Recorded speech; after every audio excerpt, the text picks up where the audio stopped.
बिस्मिल्लाहिर्रहमानिर्रहीम। अस्सलाम वालेकुम नाज़रीन, एक नए व्लॉग के साथ आपकी खिदमत में हाजिर है। नाज़रीन, मेरे साथ मौजूद है ईसा नकवी साहब और इनके साथ आज गुफ्तगू होगी अमरीकी सदारती इंतखाबात के ऊपर। जो नताइज अब तक हमारे सामने आए हैं, डोनाल्ड ट्रंप बाकायदा तौर पर जीत चुके हैं। 270 का बैरियर उन्होंने क्रॉस कर लिया है। अब डोनाल्ड ट्रंप की ये जो जीत है और इस बड़े क्रूशल स्टेज के ऊपर उनका दोबारा से सदर मुमलिकत मुंतखब होना, अमरीकी सदर बनना, इसके क्या इम्पैक्ट्स हो सकते हैं ओवरऑल पूरी दुनिया में। पाकिस्तान की भी बात करेंगे और पूरी दुनिया का जो माहौल है वो इसके बाद किस तरह तब्दील होगा, क्या तब्दीलियां रोनुमा होंगी ओवरऑल पूरी दुनिया में, इसके हवाले से बताइएगा। ईसा नकवी साहब, आप क्या देख रहे हैं ये जो अमरीकी सदारती इंतखाबात है, जो नतायज अब हमारे सामने आ रहे हैं। बहुत से लोगों का तो ये अंदाजा नहीं था, जो हम सर्वेज देख रहे थे, कमला हैरिस बहुत ज्यादा फेवरेट बताई जा रही थी उन सर्वेज के मुताबिक, मगर आज जो नतायज आए हैं उसमें वो काफी पीछे हैं। तो अब डोनाल्ड ट्रंप का आना आप क्या समझते हैं, किन मुल्कों के लिए ज्यादा परेशानी का बायस बन सकता है? मेरा ख्याल है कि आपको सर्वेज नहीं देखने चाहिए थे, आप मेरी वीडियोस देख लेते, आपकी तसल्ली हो जाती। I have been saying it since 9 January 9 January 2024 से मैं तकरीबन हर वो वीडियो जो अमेरिका के इलेक्शंस के ऊपर फोकस्ड की है उसमें एक बात मैंने हमेशा कही है कि डोनाल्ड ट्रंप के और ओवल ऑफिस के जो बैजवी दफ्तर है, जिसको दुनिया का सबसे ताकतवर दफ्तर कहा जाता है, और वहां पर बैठा हुआ शख्स जो है वो इस दुनिया का सबसे ताकतवर बंदा होता है, उसके और डोनाल्ड ट्रंप के दरमियान सिर्फ इलेक्शन के दिन का फासला बाकी है।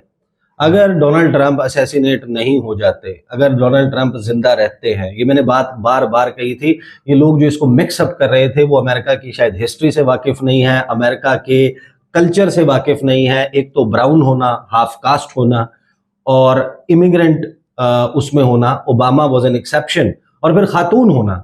जब हिलरी क्लिंटन की वेव चल रही थी 2016 में, तब डोनाल्ड ट्रंप ने उसको आउटस्मार्ट कर दिया था। और बाद में जितनी भी स्टडीज कंडक्ट हुई हैं, कैरी आउट हुई हैं, वो एक बात जो है इस फैक्टर को इग्नोर नहीं करते कि खातून होना, वैसे तो अमेरिकन सोसाइटी इक्वालिटी, बराबरी, खवातीन, उनकी नुमाइंदगी, इस सब पे बिलीव करती है, but when it comes to choosing their leaders, खवातीन को वो मजबूत लीडर नहीं तस्वुर करते। जो माचो मैन का कॉन्सेप्ट है कि लीडर जो है वो ऐसा होना चाहिए, ऐसा होना चाहिए, उसमें हिलरी क्लिंटन जो है वो मार खा गई थी। तो कमला हैरिस जो एक्चुअल कैंडिडेट भी नहीं थी, इनका चांस जो बाइडन जो है वो एक्चुअल कैंडिडेट थे, पहले सदारती मुबाहिसे में उससे फिगर्स गड़बड़ हो गए, उसको समझ नहीं आ रही थी मैं बात क्या कर रहा हूँ, और डोनाल्ड ट्रंप ने उसका मजाक उड़ाया। उसके बाद विद इन द पार्टी उनके खिलाफ बगावत हो गई थी, कू हो गया था कि आप इलेक्शन लड़ने के काबिल नहीं है, वापस हो। उन्होंने उनको विड्रॉ किया, नॉमिनेशन विड्रॉ की, और फिर कमला हैरिस का आना। और कमला हैरिस के लिए देखिए ना, आपके सामने एक परफेक्ट टेक्स्ट बुक एग्जांपल आ गई। पाकिस्तान में आपने जिस पार्टी में हवा भरी थी, वो जो साइकिल वाला पंप हवा भरने वाला जाहिर है लगा के, मीडिया ने भी हवा भरी थी, सर्वेज भी आ रहे थे, नून लीग की पॉपुलैरिटी फलाना, 60 सीटों के ऊपर यहाँ पर विक्ट्री स्पीच कर दी गई थी। Donald Trump waited for 270 to be crossed and to be doubly sure कि ये हो जाएगा, and then he made his victory speech. अब हम इसको बड़ा माइक्रोस्कोपिक लेंस से देख रहे हैं, और फिर हर शख्स जो है वो जाहिर है कि एक्सपर्ट भी बन गया है ना अब इस वक्त पाकिस्तान और अमेरिका के ताल्लुकात का, और अमेरिका और आलमी दुनिया के ताल्लुकात का। देखें, जो सबसे बड़ा इम्पैक्ट जिन लोगों के लिए होगा ना, वो actually the big white daddy is out. Yes, the big white daddy for so many countries. ये जो द बिग वाइट डैडी की टर्म है ना, ये शायद कुछ लोग ना समझ पाए, लेकिन मैं आपको बता देता हूं कि जो बहुत सारी जो रिजीम्स का बेसिकली बाप बन के बैठा था, वो साया चला गया। बाइडन एडमिनिस्ट्रेशन आउट हुई, या कमला की एडमिनिस्ट्रेशन थी नहीं, शी वाज वाइस प्रेसिडेंट, ठीक है। और जो डेमोक्रेटिक पार्टी है वो बेसिकली बहुत सारी रिजीम्स की बिग वाइट डैडी बनी हुई थी। फॉर एग्जाम्पल, इस वक्त जब मैं सोचता हूं कि परेशान लोग कौन होंगे, तो सबसे पहले मेरे जहन में जिस शख्स का नाम आता है वो है Volodymyr Zelensky, president of Ukraine. फिर मैं सोचता हूँ आलमी मंजरनामे पे और कौन परेशान होगा, तो मुझे पता है, मेरे जहन में आता है कि ब्राजील का लूला डे सिल्वा जो है वो इस वक्त बहुत परेशान होगा। जायर बोल्सोनारो खुश हो रहा होगा, Viktor Orban would be happy, Mohammed bin Salman जो है वो इस वक्त, अगर कोई, यानी कि इस वक्त मोहम्मद बिन सलमान के फुटेज अगर कहीं से सामने आ जाए, उनके चेहरे पे आपको एक मुस्कुराहट नजर आएगी। इमरान खान के चेहरे पे आपको मुस्कुराहट नजर आएगी, जो नजर नहीं आएगी। हाँ, जाहिर है कि नजर नहीं आएगी। देखिए, you have to understand the person first, और ऑब्वियसली ये मैं ओवरनाइट चेंज की बात नहीं कर रहा, लेकिन डोनाल्ड ट्रंप के आने के बाद जो उसकी प्रायोरिटीज है वो बड़ी क्लियर है। इलीगल इमिग्रेशन के हवाले से उसकी लेयर्स हैं कि क्या सबसे पहले होगा, 20 तारीख तक क्या होगा, अमेरिका फर्स्ट नंबर 1, उसकी पॉलिसी एक्सट्रोवर्ड होने के बजाय इंट्रोवर्ड हो जाएगी। अमेरिका फर्स्ट अलायंसेस को जो बाइडेन ने आने के बाद 4 फरवरी 2021 सबसे पहला विजिट किया था स्टेट डिपार्टमेंट का, वहां पर उसने जाके कहा था America is back, diplomacy is back, diplomacy is back. मैं अपनी ओल्ड अलायंसेस को रिपेयर करूंगा, नई अलायंसेस फोर्ज करूंगा, और चीन जिसको मैं अपना सबसे संजीदा हरीफ समझता हूं उसका रास्ता रोकूंगा। और उसके बाद हमने देखा कि पूरी दुनिया में बहुत सारी तब्दीलियां आई।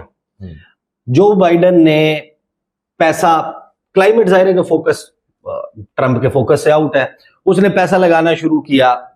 जो नेटो ममालिक है उनके लिए 2% ऑफ देयर जीडीपी उन्होंने लगाना होता है नेटो के एक्सपेंसेस के लिए। वो डोनाल्ड ट्रंप ने अपने फर्स्ट टर्म में रोक दिया था। जो बाइडेन ने आगे वो बहाल किया, पैसों का रुख उधर चला गया। जो 5 आइज अलायंस है उसको धचका लगेगा, ऑकस को, क्वाड को, नेटो को, यूरोपियन यूनियन को, अमेरिकाज, तमाम के तमाम रीजन्स के हवाले से एक ग्रेजुअल चेंज अब आपको आना दिखना शुरू हो जाएगी। मतलब उनकी अपनी प्रायोरिटी जो है वो अमेरिका ही हो। पहले तो आप जरा इंटरनेशनली देख लेना, व्लादिमीर ज़ेलेंस्की और जो बाइडेन, उनके दरमियान ऑब्वियसली एक डिफरेंट वो है, और डोनाल्ड ट्रंप समझता है कि ये यूक्रेन के इस डिजास्टर में इसका जोकर का बड़ा किरदार है। लूला डी सिल्वा या ब्राजील की जो पॉलिटिक्स है गुज़श्ता 4-5 साल की, उसमें और पाकिस्तान में बहुत सारी मुमासलतें। विक्टर जो जायर बोल्सोनारो है वो ट्रंप के बहुत करीब था। लूला डी सिल्वा जेल में था। लूला डी सिल्वा पे बेनामी प्रॉपर्टीज, ऑफशोर अकाउंट्स और अपार्टमेंट्स बेनामी के केस थे।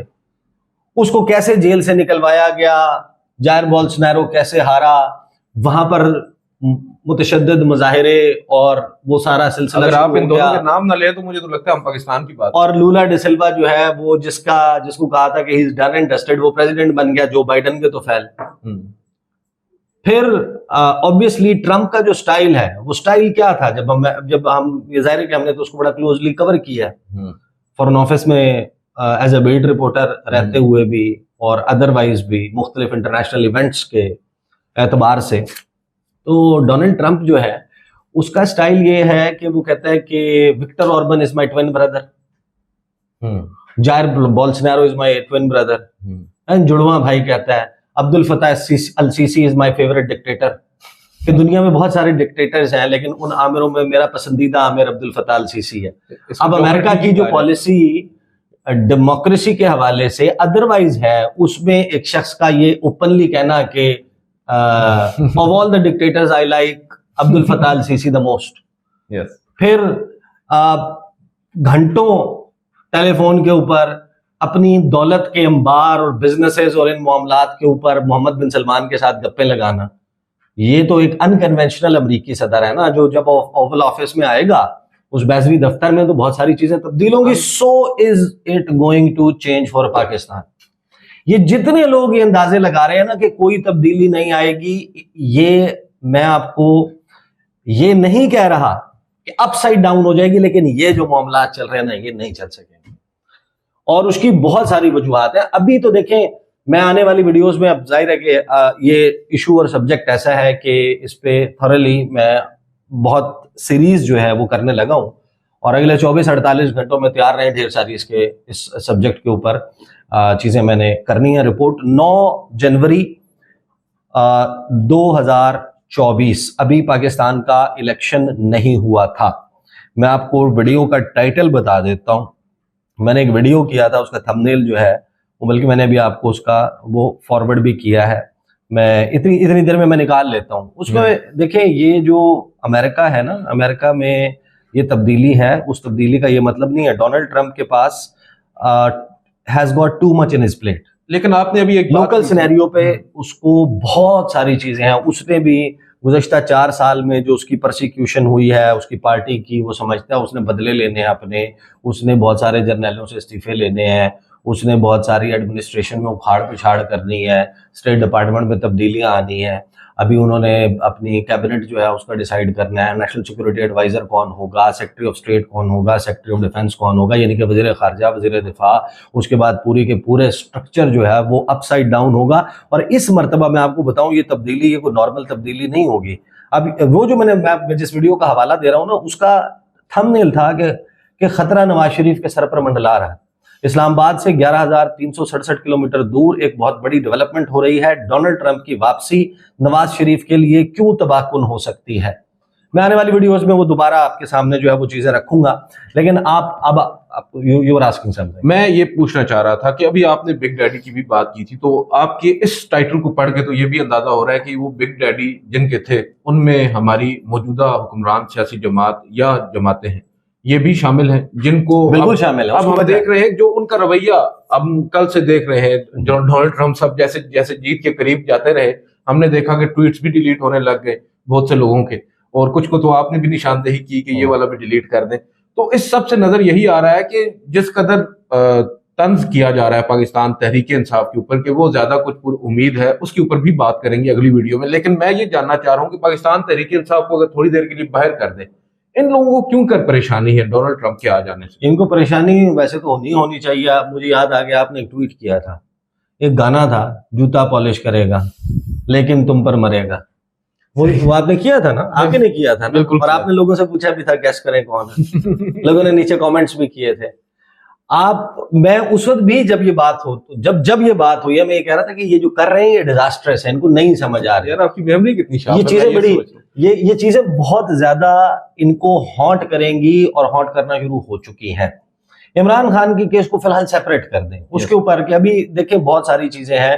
मैं आपको बता चुका कि डोनाल्ड ट्रंप के पास अभी करने के लिए बहुत कुछ है, और अभी उसको अभी सरवाइव भी करना है। मैं आज पाकिस्तान की एक बड़ी टॉप रिटायर्ड खातून डिप्लोमेट के साथ बात कर रहा था, जिन्होंने बड़े बड़े ओहदों के ऊपर सर्व किया, और मेरी बड़ी खासी लंबी तवील डिस्कशन हुई है उनके साथ, बहुत सारे लोगों के साथ हुई है आज बात।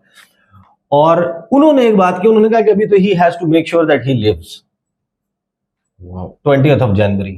जो उसके सामने प्लेट में जो उसका एजेंडा रखा हुआ है ना, जो कुछ उसने करना है, तो वो बहुत सारे लोगों के लिए मसाइल और खतरा है।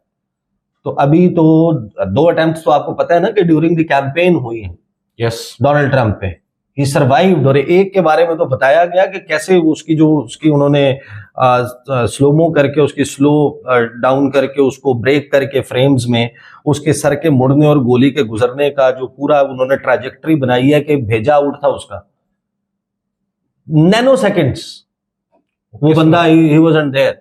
बहरहाल ये जो डोनाल्ड ट्रंप है ना, देखें पॉलिसी तो तब्दील होगी, बहुत सारे ममालिक के लिए होगी। पाकिस्तान का नंबर कब आएगा, और उस स्टॉप गैप अरेंजमेंट के दौरान, ये जो पीरियड है लल का, इस दौरान पाकिस्तान की हुकूमत और पाकिस्तान के इदारे कितना जल्दी रीच आउट करके उनको कन्विंस कर पाते हैं, ये भी इंपॉर्टेंट होगा। कोशिश अमेरिका ओवरनाइट नहीं कर। हमारा देखें, हमारे जो वज़ीर आज़म है ना, वो कहते हैं बेगर्स कांट बी चूजर्स, और हमारे जो वज़ीर दिफा है ना, वो कहते हैं कि वेंटिलेटर्स लगे हुए। अब वो जो वेंटिलेटर है, उसका जो ऑक्सीजन का सिलेंडर है, वो सिलेंडर रिप्लेसमेंट के मरहले में है। नया सिलेंडर आपको ऑक्सीजन मुहैया करेगा या नहीं करेगा, ये आपने मेक श्योर करना है। सही है। तो वेंटिलेटर को बहाल रखने के लिए, जारी रखने के लिए कुछ चीजें जो बहुत जरूरी हैं, उसमें नई एडमिनिस्ट्रेशन को रीच आउट। और इस वक्त पाकिस्तान का सफारत खाना वॉशिंगटन डीसी में, उसके जिम्मे कुछ टास्क लग चुके हैं। मैं वो आने वाली वीडियोस में बताऊंगा जो उनके जिम्मेदारियां लगाई जा चुकी हैं, जिसके लिए अब जो इस वक्त शायद पूरी दुनिया में सबसे इंपॉर्टेंट, अगर तो देखें कमला हैरिस ने आना होता ना, तो इतनी वो ना होती, इतना ज्यादा पैनिक ना होता। पैनिक आ गया है ना। पैनिक किस वजह से आया? क्योंकि आप ट्वीट्स कर रहे थे और आप कैंपेन चला रहे थे, आपने एक ट्रम्पिज्म और इमरानिज्म का एक कंपैरिजन बना लिया था। इवन बिलावल भुट्टो को मैं सुन रहा था सर, वो भी कह चुके हैं, एहसन इकबाल साहब, ये वो लोग हैं जिनको संजीदा नहीं तो इनका नारा लगेगा, उन्हें खबर आई है ट्रम्प साडा पाई है, नहीं वो आ गई है पहले तो जो देखें उस वक्त, इसका फिर लंबा हिस्टोरिक जो है वो पर्सपेक्टिव हो जाएगा, तो उसको हम आगे के लिए उठा रख सकते हैं। फिलहाल मैं आपको ये बता रहा हूं कि कुछ ममालिक जिनके साथ बड़ा, कुछ लीडर्स दुनिया में जिनके साथ उसका, डोनाल्ड ट्रंप का बड़ा स्पेशल रिलेशनशिप था, आगाज में इमरान खान कहीं पर उसमें फॉल नहीं करते थे और एक्सेस कहीं नहीं था, वही एक बिटरनेस वाला था मामला। लेकिन बाद में बहुत सारे के बाद जॉन बोल्टन की आप बुक पढ़ लें, मेमोयर्स पढ़ लें, जो उस वक्त जिन लोगों ने ट्रंप के साथ सर्व किया था, वो बाद में ये बताते हैं कि अब्दुल फताह अल Sisi, Mohammed bin Salman, Recep Tayyip Erdogan, Viktor Orban, Jair Bolsonaro, King Jong Un, Imran Khan, कम से कम ये 7 लीडर्स हैं जिनके बारे में ये बताते हैं कि डोनाल्ड ट्रंप की स्टैंडिंग इंस्ट्रक्शंस थी कि मैं गोल्फ कोर्स में हूँ या मैं बाथरूम में हूँ, अगर इनकी तरफ से राब्ते की कोशिश की जाए तो मेरा Imran Khan was one of those, बड़ा इजी एक्सेस था। यानी पाकिस्तान की हिस्ट्री में उस वक्त 74 साल 75 साल हुए थे, 74-75 साल हिस्ट्री में हमें फॉरेन ऑफिस के लोग ये बताते हैं कि जितना easy access to the White House उस वक्त था वो नहीं था। ये इसका मतलब ये नहीं है Imran Khan was prime minister at that time, he is not prime minister right now. Yes, तो ये डिफरेंस आपने ध्यान में रखना है। अलबत्ता ये कि जो हमारी जो हुकूमत है, फिलवक्त हुकूमत, इसमें आपको पैनिक नजर आ रहा है तो उसकी कोई वजह है ना, अगर नहीं हो तो फिर आप फॉरेन ऑफिस ना करें, कुछ बताया ही होगा। फॉरेन ऑफिस की बात अगर कोई सुनता होता, उस वो जो छोटा सा बाजा बजता है उसको कोई अहमियत दी होती तो आपका ना उस वक्त मामला खराब होता ना अब खराब होता। अलबत्ता ये पीटीआई को सूट करेगा या नहीं करेगा, कौन से लोग हैं जिनका ट्रंप और ट्रंप के इर्द गिर्द क्लोज फैमिली सर्कल के साथ डायरेक्ट एक्सेस है पाकिस्तान में, ये सवाल मैं आने वाली वीडियोस में इसका जवाब भी दूंगा। और डोनाल्ड ट्रंप ने आने के बाद जो सबसे पहला काम किया है ना, वो if you dig down the story, उसका पाकिस्तान पर इम्पैक्ट है और बड़ा डाढ़ा और स्ट्रॉन्ग किस्म का इम्पैक्ट है। लेकिन आने वाले नेक्स्ट वीडियो में उसकी but the big daddy is out. बहुत सारे रिजीम्स के लिए इस वक्त अपनी रिकैलिब्रेशन ऑफ टाइज की जरूरत है और उन ममालिक में कहीं डाउन द लाइन नीचे पाकिस्तान भी शामिल। बहरहाल देखते हैं कब नंबर आता है पाकिस्तान का, और जो उम्मीदें बहुत से लोगों ने यहाँ पर लगा रखी हैं, और बिलखसूस वो लोग जो इस वक्त इक़्तिदार में हैं और जो उनकी परेशानी, जैसा कि बात कर रहे हैं कि पैनिक, और सॉरी उस तरह की उम्मीदें नहीं कि कोई एकदम बहुत बड़ी चीज, वो अमेरिका का सदर मुंतखब हुआ है, ये बात सबको समझना होगी। वो पाकिस्तान ऑब्वियसली उसकी प्रायोरिटीज में पाकिस्तान अभी बहुत नीचे फॉल करेगा, लेकिन जो डायनामिक्स हैं वो ऑब्वियसली कुछ बात करते हैं। देखते हैं आइंदा आने वाले दिनों में मजीद क्या कुछ होता है। आज की इस वीडियो से इतना ही। मुझे ईसा नकवी साहब को इजाजत दीजिए। अल्लाह।